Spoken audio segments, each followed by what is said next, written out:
If anybody's feeling a little attacked, know that and I, you know, it's probably all of us, and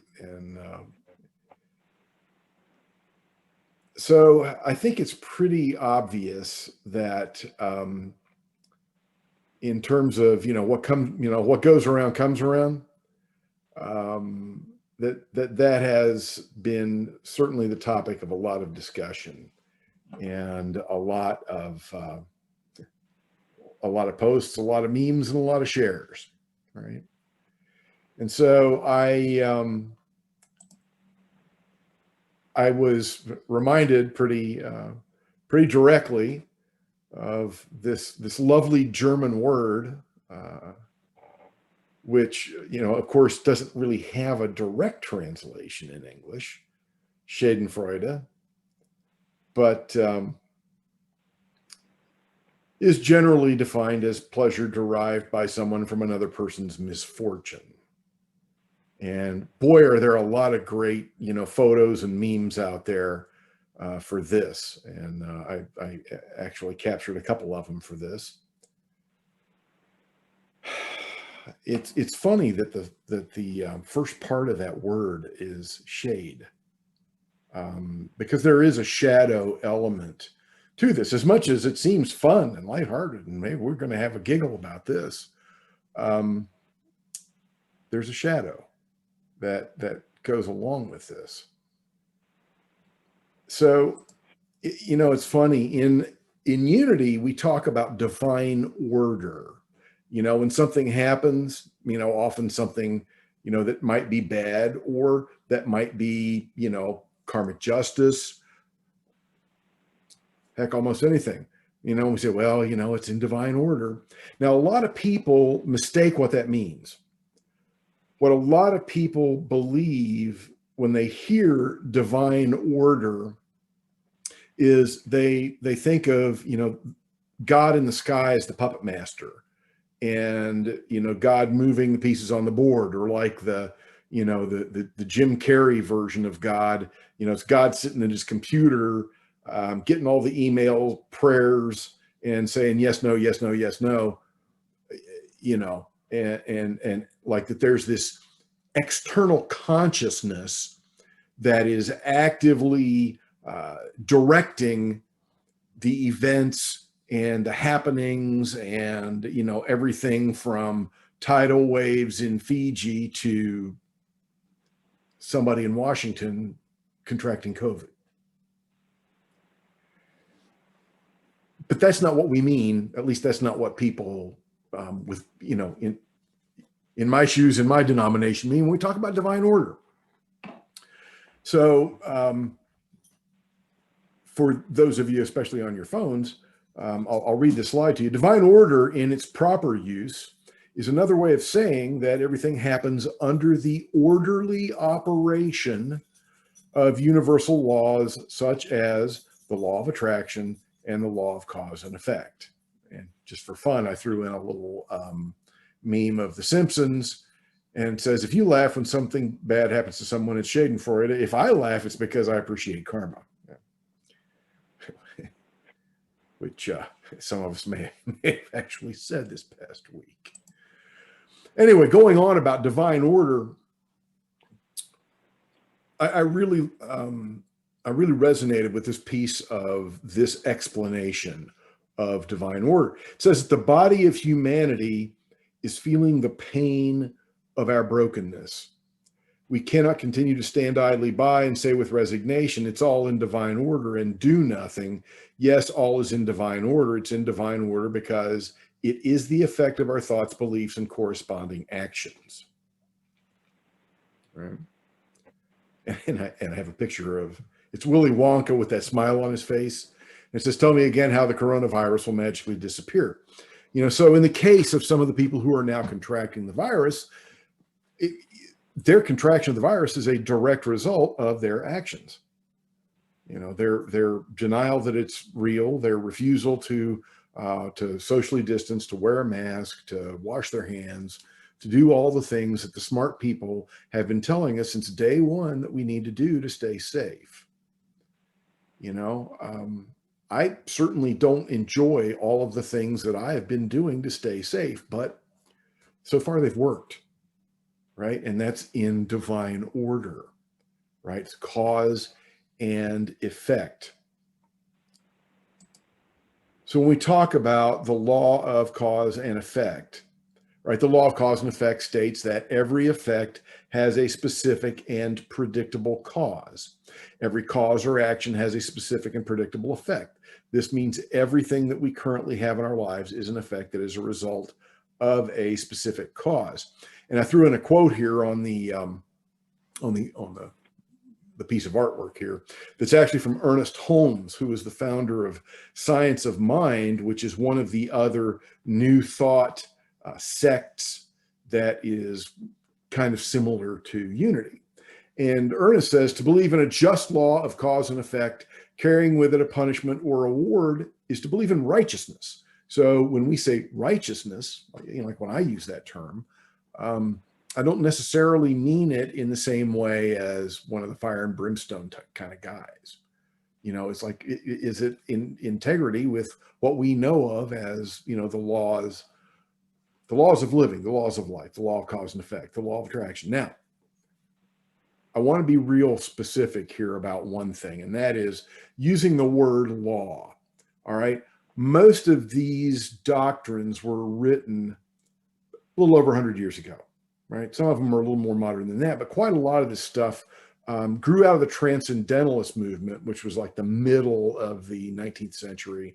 The Fillmores founded Unity in 1890, and it's about the same time that Science of Mind and the Centers for Spiritual Living, which were the Churches for Religious Science back when they were founded. So all those people were doing this work at about the same time. So you have to remember that at that time, their understanding of physics was primarily Newtonian. They hadn't really gotten into quantum theory yet. Einstein was doing some of his work in from 1906, 1910, 1912, in that era, but it wasn't really published and it didn't really enter public thought until much, much later. So when we say that there is a law of giving and receiving, there's a law of cause and effect, there's a law of attraction.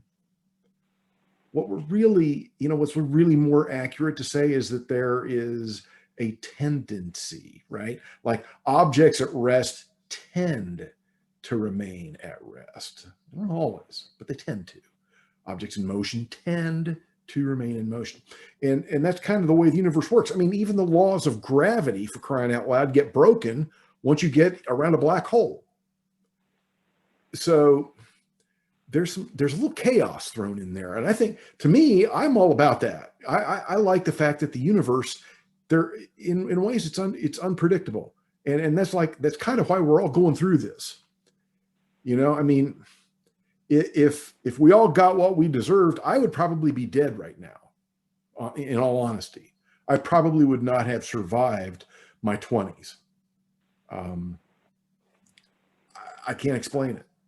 I mean, you think about all those celebrities that we know of who died when they were like 26 or 27, that could have been me, except I would have been famous. Sometimes stuff just happens. And sometimes that's a good thing, and sometimes it's a painful thing, right? And we have to remember that, because if we believe that, oh, well, everything is absolutely, an effect of something that, like if it happened in my life, it's because I caused it, then that sometimes leads us into something we don't want to get into.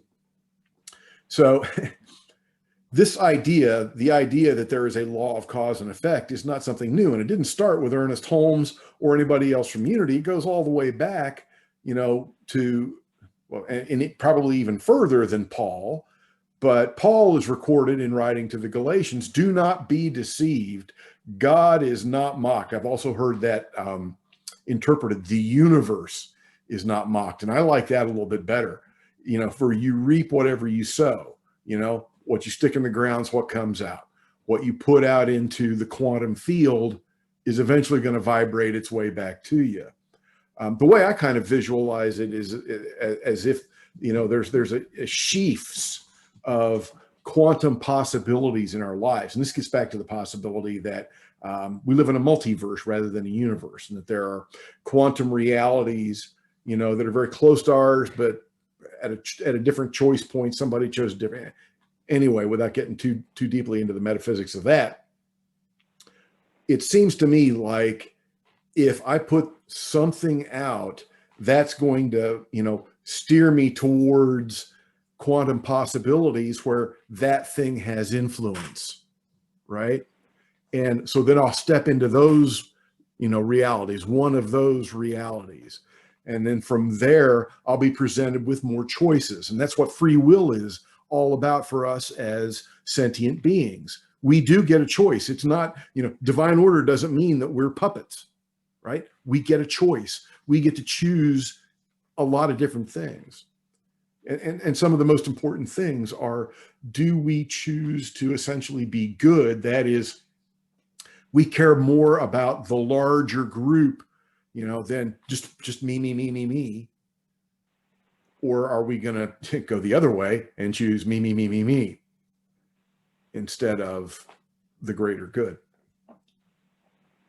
But the thing to remember is that this idea that there is a divine order, that there are certain universal either laws or tendencies, in the quantum universe in effect, that doesn't necessarily mean that absolutely everything that shows up in our lives is our fault. And what I have here is an explanation of something called metaphysical malpractice. And that's essentially saying, oh, well, whatever it was that showed up in your life is your fault, right? And this says, it is true that if it's true that illness begins with thought, isn't that blaming the victim for the disease, implying that they're sick because of their bad thoughts?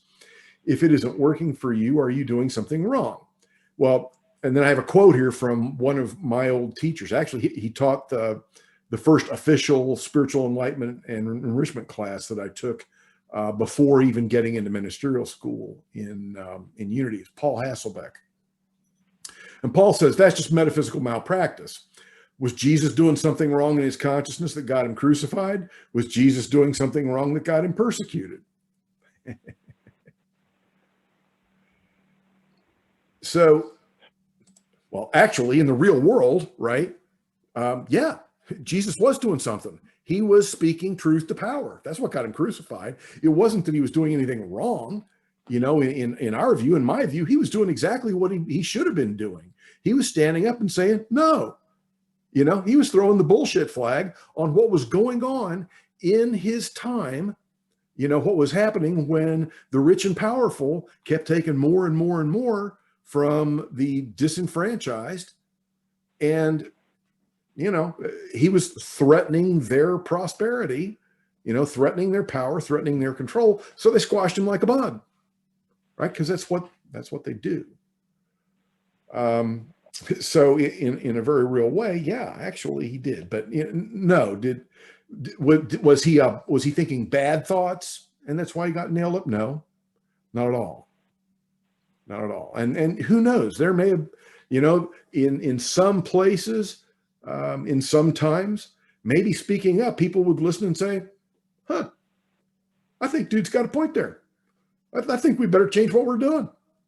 And, they'd get right. And people would live happily ever after. And that's kind of what he was hoping.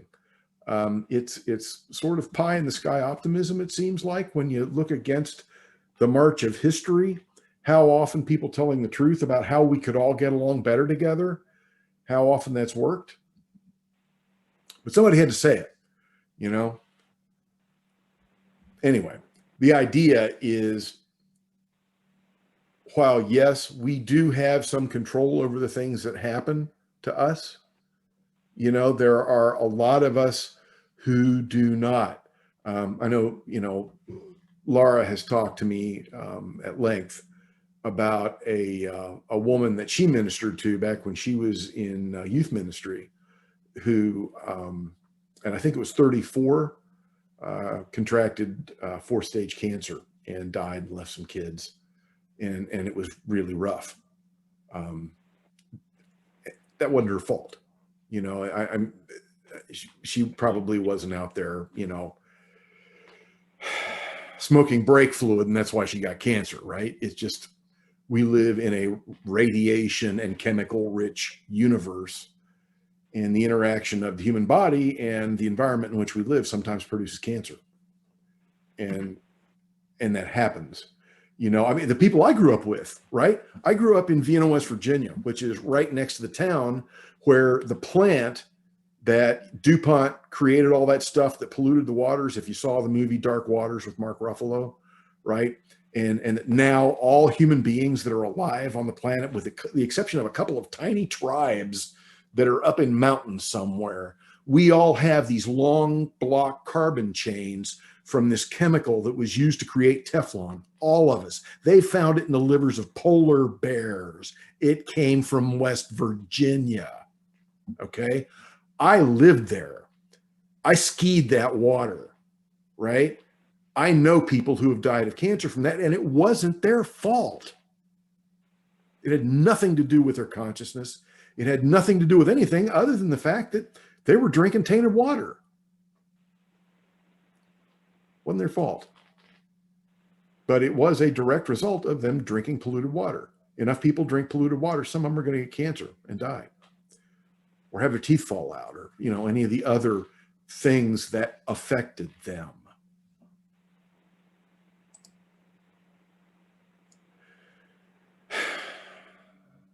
So when we look at things that are unjust and we see justice being done, or we find an opportunity to be involved with that justice being done, you know, I mean, what's that all about? I love this. I love the quote that's always attributed to Martin Luther King, but it actually goes back to a sermon that was written by a transcendentalist minister. I actually did a research paper on this guy when I was in seminary. His name's Theodore Parker. And he was called the Son of Thunder because he was, you know, really dynamic in the pulpit. And in fact, his church was one of the stops along the Underground Railroad. And he used to keep a pistol in his desk and a pistol in his pulpit because he was not going to let somebody take an escaped slave away from him, right? This guy's a badass. Anyway, he says, look at the facts of the world. You see a continual and progressive triumph of the right. And he means right versus wrong, not right versus left. I do not pretend to understand the moral universe. The arc is a long one. My eye reaches but little ways. I cannot calculate the curve and complete the figure by the experience of sight. I can divine it by the conscience. But from what I see, I am sure it bends toward justice. And then, of course, you know, Martin Luther King kind of condensed that into the arc of the moral universe is long, but it bends toward justice. And then, of course, you know, our last president, you know, actually used that as a call to action and said the arc of the moral universe may bend towards justice, but it doesn't bend on its own. So a legitimate question we can ask of ourselves is, you know, what's mine to do? You know, and yet, then this is where this becomes morally dangerous to us. This is where we can kind of get in a little bit of trouble, even if we somehow personally bring about the downfall of the unjust, right? We have to be careful how we do it and how we feel about that, right? So, especially for those of you on the phones, I have a frame of a cartoon here. If you ever read Dilbert, the cartoon, Dilbert's the tech nerd, and among the characters in there with him is a little dog named Dogbert. And Dogbert is, you know, about as evil as it gets. He's an evil dog, okay? And so Dogbert and Dilbert are talking, and Dogbert says, I believe in karma. That means I can do bad things to people all day long, and I assume they deserve it.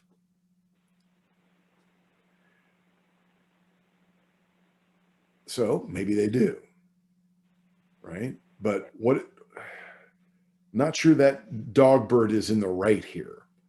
So just as we root for the underdogs, the marginalized, the disenfranchised, the disadvantaged, the targets of systemic racism, sexism, ableism, homophobia, transphobia, and all the other forms of discrimination from our sense of common humanity, as tough as it is, we have to do our best to find compassion with others who are morally different.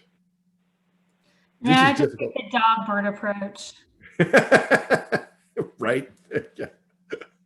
I have my moments when I cannot blame you, right? But okay, so if you remember when we talked about the spiral, right?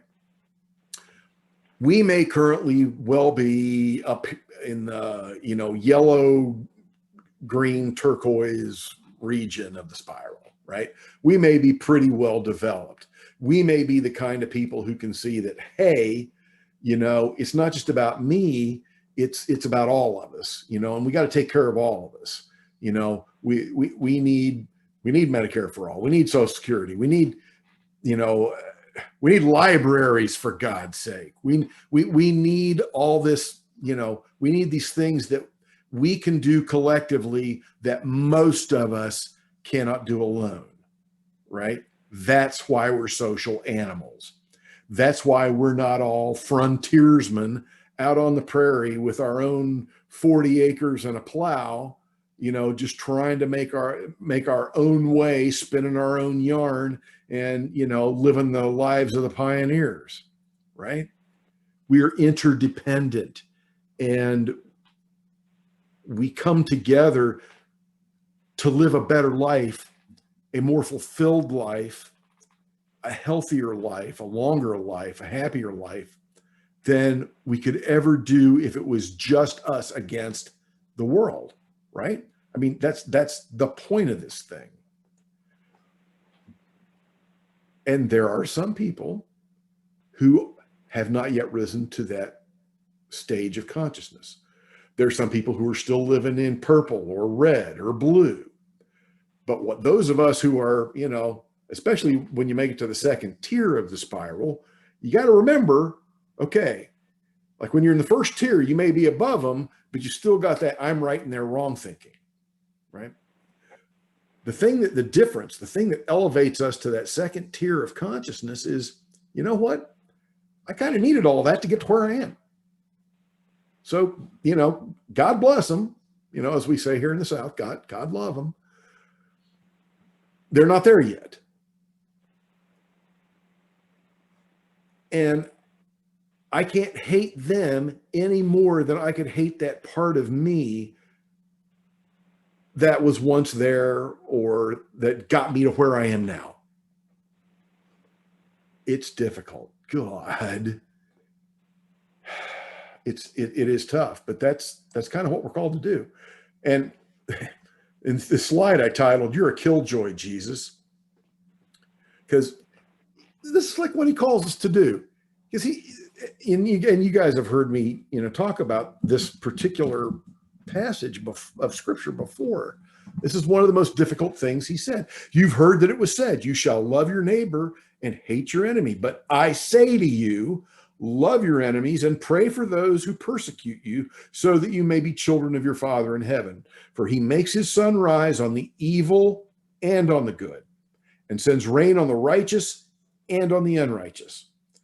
For if you love those who love you, what reward do you have? Do not even the tax collectors do the same?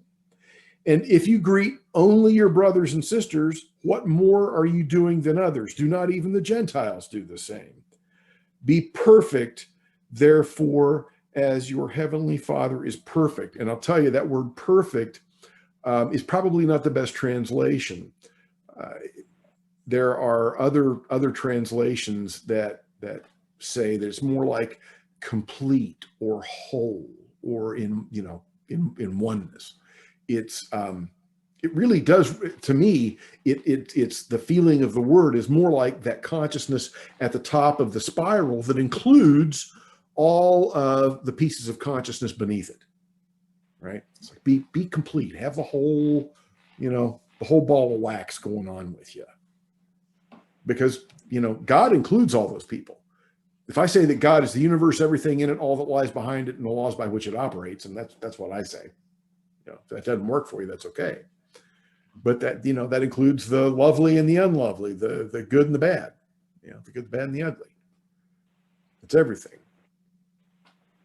And maybe, to condense all that stuff, right? I have one of the quotes from Dr. King that people like to use. It says, yes, it is love that will save our world and our civilization.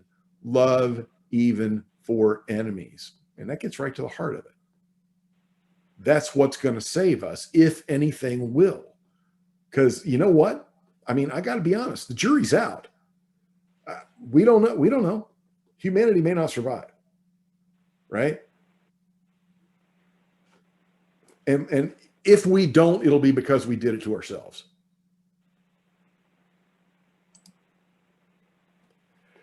So when we think about that, and we think, shouldn't we applaud when justice is done, right? Shouldn't we say, thank you, universe, thank you, God, thank you, when it's like, when the unjust get caught, right? And I have a picture of here is the day that same-sex marriage became legal in Alabama. That's what it was like. That's a picture from the scene at the courthouse. I was there. And I tell you, it was something, right? But while justice, that is punitive or retributive in nature is justice, one has to wonder if a celebration is in order. Those who've been wronged can find peace and closure, but it seems, at least it feels to me, clear that gloating over the pain of another, no matter how fully earned, is poison to the soul. So here's the thing. Anytime a human being derives pleasure from the pain of another, it lowers the collective consciousness of humanity. It just does. So what I feel like we have to strive to do is, when we are witness to these events, when this is going on around us, and I know this is a fine line to walk, and it may not even be a line. It's like a gray area, and sometimes you're in the lighter gray and sometimes you're in the darker gray, right? But that is to find satisfaction in the justice, entirely bereft of pleasure in someone's pain. And I had a tough time selecting an image to go along with this. And what I finally found, and this is especially for you guys on the phone, is this picture of these two women. And it is a mother and a lawyer. And the mother is the mother of a girl named Nirbhaya, who was gang raped in India. And it took several years before the 4 men who raped her were brought to justice. It took 4 years and a lot of pushing. And this is a picture of the mother and the lawyer, after the court sentencing. And, the look on their faces, to me, it's not some kind of gloating. It's just like, finally, justice, finally. And that feels healthier to me. What their faces say to me feels healthier than some kind of revenge or pleasure. Yeah, but sometimes it's hard not to giggle, because karma plus irony equals irrepressible grin. And I got a picture of Morticia there. She's kind of got that little grin on her face as she's about to sip something that says, that moment when you witness karma in its full glorious splendor. We're all human, but my helpful idea for the week is, in the things that are going on around us, in the events that we witness, to acknowledge justice and to in all this crazy that's going on, when something happens that's like, yeah, the universe just fixed something, right? Is to find that place of peace in ourselves, to allow a sense of closure rather than to churn up things that do not do our soul any good in the long run. And that's it for this week.